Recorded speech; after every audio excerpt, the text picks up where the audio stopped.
Bonjour frères et sœurs et merci de votre fidélité. Alors qu'il est en train d'enseigner le jour du sabbat dans la synagogue, Jésus voit une femme toute courbée, incapable de se redresser. Rappelons-nous que pour nos frères et sœurs juifs, le sabbat est un temps de repos et d'adoration. Il ne s'agit pas seulement de cesser tout travail, mais de consacrer ce temps à Dieu, le louer, méditer sa parole, se renouveler intérieurement et reconnaître qu'il est la source de toute vie. L'évangéliste Luc nous montre Jésus interrompant son enseignement et porter son attention à une femme courbée par la souffrance. Non seulement il voit cette femme, mais il la redresse. En posant ainsi un acte de libération qui permet à cette femme de rendre gloire à Dieu, Jésus a-t-il déshonoré le sabbat comme le laissent entendre ceux qui s'indignent contre lui?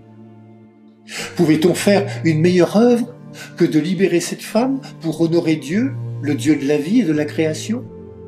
Cette femme courbée par le mal compte-t-elle moins que le bœuf ou l'âne que l'on mène à boire le jour du sabbat?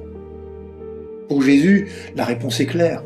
Cette guérison n'est pas un travail, c'est l'œuvre créatrice de Dieu. Cette œuvre créatrice de vie résume toute la personne de Jésus. N'est-il pas venu pour que nous ayons la vie en abondance? N'est-il pas venu pour nous libérer de tout ce qui nous retient captifs? Cela comprend la maladie corporelle, l'épreuve spirituelle, mais aussi le poids du jugement des autres, tout ce qui nous emprisonne et blesse notre dignité humaine. Jésus se propose de redresser tout ce qui nous accable, tout ce qui nous abaisse.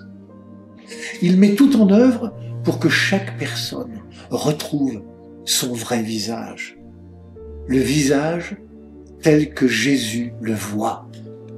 Nous découvrons à longueur d'évangile la qualité du regard de Jésus. Il regarde comme Dieu nous voit, avec un regard de compassion et de miséricorde, un regard qui redresse et permet d'exister pleinement. La miséricorde de Dieu et son don de guérison ne connaissent aucune limite de temps ou de lieu si nous nous tournons juste vers Dieu dans un esprit de confiance. Frères et sœurs, puissions-nous accueillir son regard sur nos propres courbures intérieures et laisser le Christ nous remettre debout pour louer le Dieu vivant. Bonne journée à toutes et à tous, prenez bien soin de vous et des autres.